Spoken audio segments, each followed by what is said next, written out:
વિચારો, એક મહાન યુદ્ધ અને હજારો વર્ષો સુધી લાખો લોકોને માર્ગદર્શન આપનારું જ્ઞાન. આ બધાની શરૂઆત કોઈ યુદ્ધના નારાથી કે શંખનાદથી નથી થતી.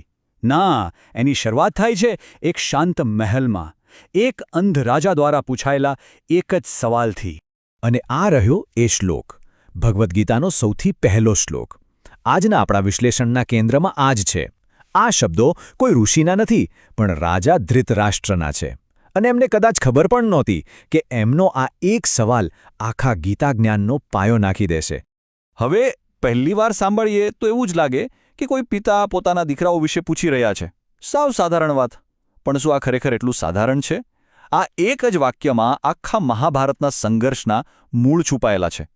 ચાલો આ શબ્દોના પળો ઉખેડીએ અને જોઈએ કે અંદર શું છુપાયેલું છે. કોઈ પણ ઊંડી વાતને સમજવી હોય તો એની શરૂઆત એના શબ્દોથી જ કરવી પડે.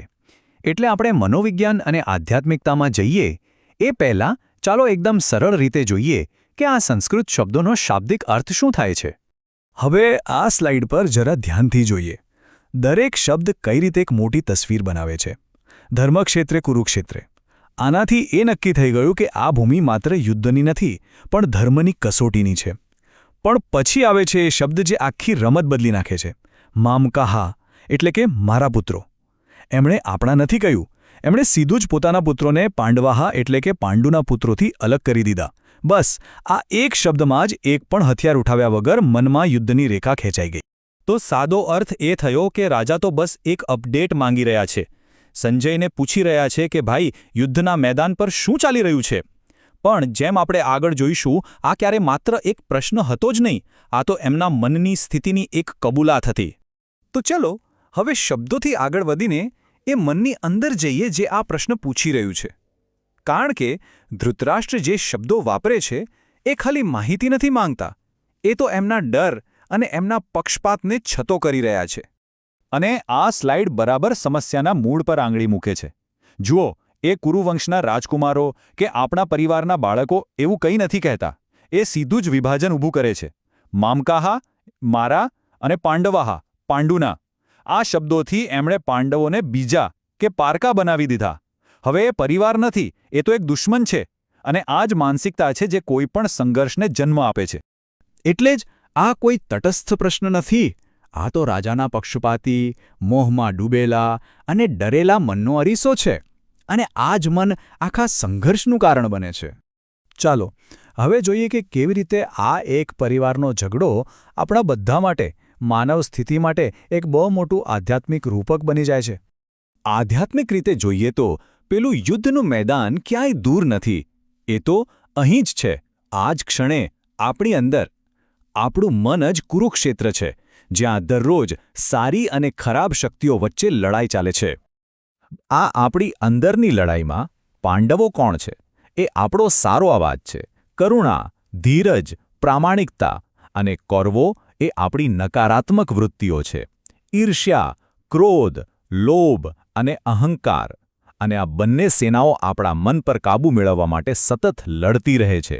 હવે આ બધી વાતો કદાચ બહુ મોટી અને દાર્શનિક લાગે, પણ સાચું કહું તો આ મારું વિરુદ્ધ તેમનું વાળી લડાઈ તો રોજ આપણી આસપાસ થતી હોય છે. ચાલો આ જૂના જ્ઞાનને આજના જમાનાના કેટલાક ઉદાહરણોથી સમજીએ. આ મિલકતના વિવાદનું ઉદાહરણ જુઓ. જે ક્ષણે પરિવારના વડીલ પૂછે છે, મારા દીકરાઓ શું કરે છે અને પેલાના દીકરાઓ શું કરે છે, એમણે એક પક્ષ પસંદ કરી લીધો. હવે તે નિષ્પક્ષ નથી રહ્યા. એ મમત્વ એટલે કે મારાપણાના મોહમાં અંધ થઈ ગયા છે. અને આ જ માનસિકતા પરિવારોને તોડી નાખે છે. બરાબર એ જ રીતે જે રીતે તેણે એક આખા રાજ્યને તોડી નાખ્યું હતું. ખેડૂતના ખેતરનું આ રૂપક પણ કેટલું સચોટ છે, નહીં? આપણું મન એક ફળદ્રુપ ખેતર જેવું છે. જો આપણે એને એમનેમ છોડી દઈએ તો નકારાત્મકતા એટલે કે કૌરવોનું નિંદણ તો આપોઆપ ઉગી નીકળશે. પણ જો આપણે મહેનત કરીને સકારાત્મક વિચારો એટલે કે પાંડવોનો પાક ઉગાડીએ તો જ આપણને સારી ફસલ મળે. પસંદગી હંમેશા આપણી જ હોય છે. સારું, આપણે આખા વિશ્લેષણના અંત તરફ આવી રહ્યા છીએ. અને હવે આ એક શ્લોક વિશે એક એવી હકીકત છે જે કદાચ ઘણા લોકોને ખબર નથી હોતી. પણ એ જાણ્યા પછી આ શ્લોકનું મહત્વ અનેક ગણું વધી જાય છે. સ્ક્રીન પર જે આ એકનો આંકડો છે એનો અર્થ શું હોઈ શકે? આ એકનું શું મહત્વ છે? અને હકીકત એ છે કે આખી 700 શ્લોકની ગીતામાં ધૃતરાષ્ટ્ર ફક્ત આ એક જ શ્લોક બોલે છે. બસ એક જ. જે વ્યક્તિ આખી વાતચીત શરૂ કરે છે એ પછી ક્યારેય એક શબ્દ પણ નથી બોલતો. જાણે કે એમના એક જ સવાલમાં એમની આખી માનસિકતા, એમની આખી જવાબદારી બધું જ સામે આવી ગયું હોય. તો અંતે આ બધાનો સાર શું છે? સાર એ જ છે કે મહાભારતનું યુદ્ધ એ કુરુક્ષેત્રના મેદાનમાં પછી શરૂ થયું. પહેલાં તો એ ધૃતરાષ્ટ્રના મનમાં શરૂ થયું હતું. અને આ એક એવું સત્ય છે જે આજે પણ એટલું જ લાગુ પડે છે. ઘરના ઝઘડાથી લઈને દેશો વચ્ચેના યુદ્ધ સુધી બધા સંઘર્ષનું બીજ મારું અને તારુંના ભેદભાવમાં જ રહેલું છે. તો સવાલ તો પૂછાઈ ગયો છે. અંધ રાજાએ પોતાનું મન ખોલી દીધું છે. હવે વારો છે દિવ્ય દ્રષ્ટિવાળા સંજયનો. એમણે શું જવાબ આપ્યો હશે? એમણે એ યુદ્ધભૂમિ પર એવું તો શું જોયું કે જે આખું ગીતા જ્ઞાન બની ગયું? એ જાણવાની જિજ્ઞાસા સાથે જ આપણે અહીં અટકીએ છીએ.